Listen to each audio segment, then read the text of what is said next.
Wow, the Red Sox are really switching things up today. I wonder if it's a good thing.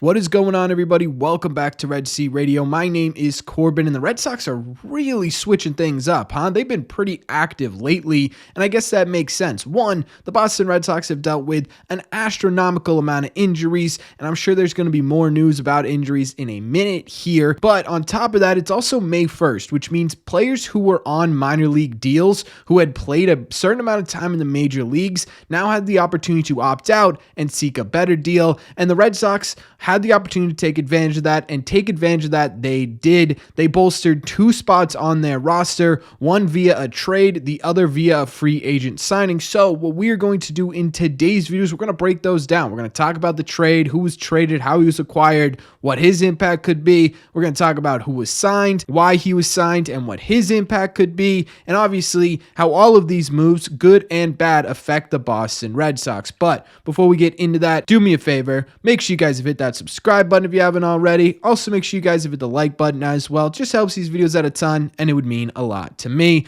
Don't forget, we are going to be live tonight on this channel, 7 p.m. Eastern time. We're going to be watching the Red Sox take on the Giants. We're going to be talking about all the latest roster moves and injury reports. We're doing a whole Red Sox palooza right here on this channel, 7 p.m. Eastern. Thank you all very much for clicking on this one. Let's get into it.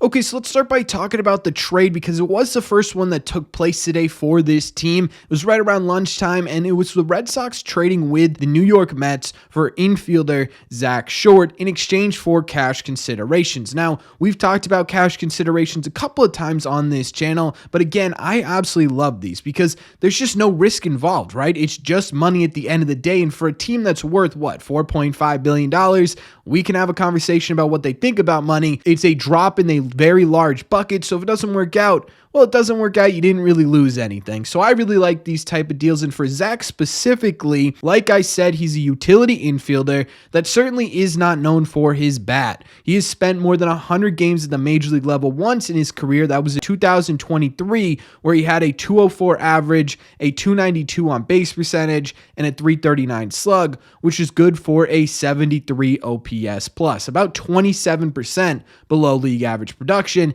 And that was honestly his best overall season at the plate. He hasn't spent a ton of actual time at the major league level outside of that, but he has spent parts of 4 seasons in the bigs, where overall he has a 175 average, a 266 on base percentage, and a 304 slug, good for a 58 OPS plus, about 42% less productive than the average hitter in the game. So it's abundantly clear that he is not going to give the Red Sox a whole lot offensively, but that isn't really why they brought him in. They brought him in for his versatility. Throughout his major league career so far, he has played shortstop, second base, third base, center field, and right field, which most likely means in a bind, he could probably play left field as well. Basically, this dude can play every position on the diamond. Essentially, what we're looking at is Pablo Reyes with a bit better defense. Almost every single one of the games he has played at a certain position has been positive defensively in Zack.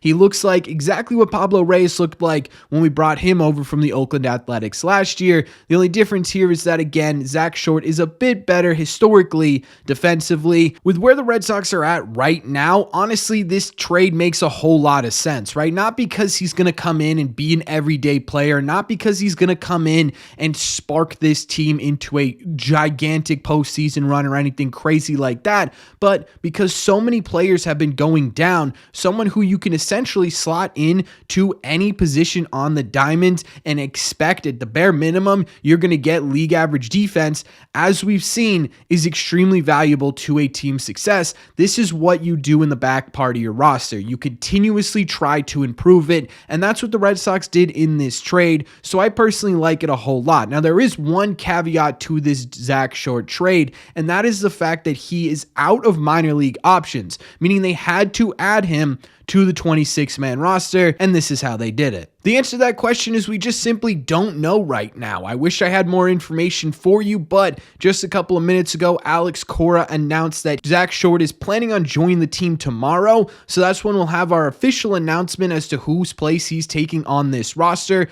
Now, before that happens, my guess is that it's going to be David Hamilton. Now, this is not fact, so do not take it as fact. It's just simply a pure guess, but it does make a lot of sense, right? David Hamilton right now isn't really getting a ton of time on the field at all over the past couple of, I would even say, week or so, and he is sort of the de facto middle infield backup player for the Red Sox. It just sort of makes sense that that's the position Zack Short would take over, so David Hamilton will be sent down, but again, we won't have more information on that until tomorrow. However, this wasn't the only move the Red Sox made today, so let's talk about the signing as well.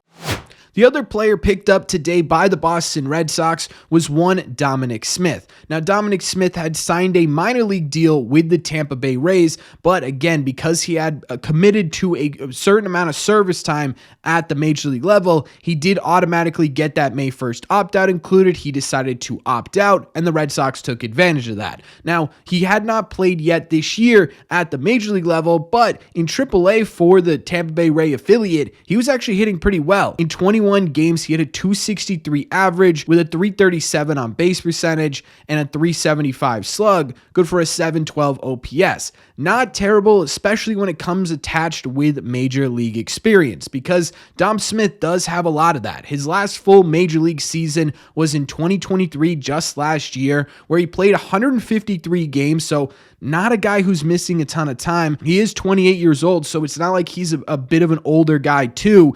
In that season, though, he had a 254 average, a 326 on base percentage, and a 366 slug, good for a 93 OPS plus, about 7% below league average production. Not exactly world-beating numbers, but they aren't exactly terrible either. There is some production to be had in that bat, right? It's not like you're getting Zack Short again, who has just absolutely no hope for his at-bat. Dominic Smith, he can get into one once in a while. I think the big reason why they brought him in was to platoon a bit with Cooper over at first base until Casas gets back. He hits righties much better than he does lefties. He has a career 246 average, 308 on base percentage, and a 421 slug. Against righties, good for a 102 OPS plus, so a bit better than league average. He's also a pretty good defensive first baseman. Last year, he was in the 67th percentile in outs above average with 1, so an above average defender who can swing it a bit against tougher righties or just righties in general.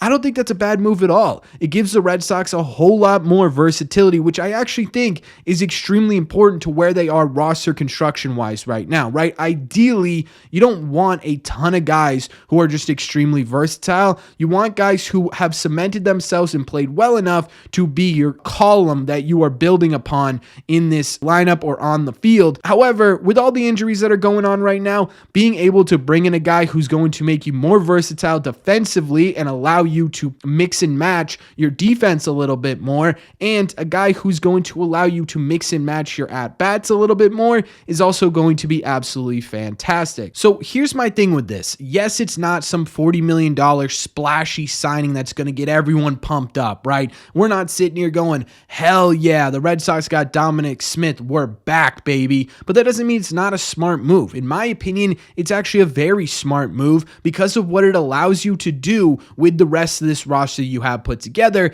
especially with how many guys are on the IL. Now again, like Zack Short, Dominic Smith had to be added to the major league roster, and this is how they did that. So in order to get Dom Smith on the roster, like Zack Short, there really hasn't been anything official. However, while Alex Cora couldn't say that they were replacing Masataka Yoshida with Dom Smith, that's most likely what's going to happen. Today it was announced that Masataka Yoshida will be headed to the IL. We don't know the entire extent of the IL just yet. My guess is it's going to start as a 10-day IL stint and move into something bigger if they need to. Right now, at the time of this recording, which is around 5 o'clock p.m., he is getting an MRI done, so we'll have more information probably during our live stream. We could talk about it more then, but the assumption is Dom Smith will be added in replace of Masataka Yoshida, who adds yet another injury to the Red Sox injured list. That's now 16 players players on the Red Sox IL, by far and away the most in Major League Baseball. It is flat out, again, incredible that they've been able to do what they're doing, and Masataka Yoshida going down is just another hit right there. If you want more information about how Masataka Yoshida injured himself initially, I made a video this morning detailing his injury and what happened there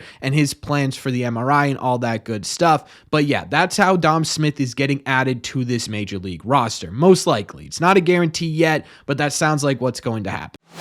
All in all, I actually really like these moves for the Boston Red Sox, and I know there are a lot of people out there who say, oh, Corbin, you just sit there with rose-colored glasses on, you aren't understanding the full effect, but here's why I really enjoy these moves. It's because, one, it's showing that the front office has a willingness to be proactive and take advantage of opportunities. That's not something we've seen over the past couple of years, right? Especially last year. Prime example, right? You had Kike Hernandez at shortstop for most of the season until you did end up picking up Pablo Reyes, and you ended up picking up another guy as well. It took a long time for them to come to that conclusion. Here, it took a couple of weeks. We're exactly a full month into the season, and the Red Sox have already added on a bunch of guys to help band-aid this team. Do these moves make the Red Sox a World Series contender? Are Zack and Dominic Smith the missing pieces for this World Series team? No, right? This isn't some MVP caliber addition, but what it does is it helps raise the floor of what this team could be. There are a ton of injuries. We keep going back to this, but it's the most injuries in Major League Baseball. Bringing a guy like Dom Smith in who adds versatility, bringing a guy like Zack who also adds versatility, allows you to band-aid this situation a bit better so that you're not completely falling apart under the weight of these injuries. And personally, I think the front office deserves a lot of credit for that. They went out, they took advantage of opportunities, whether you want to admit that they did this or not, and they are helping this team try to win, and I think that's a really, really important sign. I gotta say though, I really don't envy Cora right now. This dude it feels like he's dealing with an entirely different roster basically every other game. I can't even imagine the type of strategies he's having to go through, and I also think he deserves a lot of credit as well, as the Red Sox are 17-13 despite the fact that they have the most injuries in Major League Baseball, and most of their star players are sitting on the IL or have sat on the IL. So all in all, I like this. I like this a lot. I like that they're being proactive. I like that they're trying new things, bringing new guys in. Let's just see how it works out. But that's just my opinion. So let me know in the comment section down below. What do you think of these? What do you think about everything the Red Sox did today? All in the comment section down below. As always, if you made it to the end of this video, do me a favor. Make sure you guys have hit that subscribe button if you haven't already. If you're new here, we talk Red Sox content almost every single day. Also, make sure you guys have hit the like button on this video as well. Just helps these videos out a ton, and it would mean a lot to me. Don't forget, we are going to be live tonight, 7 p.m. Eastern time on this channel, talking all things Sox, these moves, other moves, injuries, non-injuries. There's a whole lot going on right now, so there's a whole lot to talk about. Plus, we're going to be watching the game together. So head over there, 7 p.m. Eastern time on this channel. Thank you all very much for clicking on this one, and I will see you in the red seats.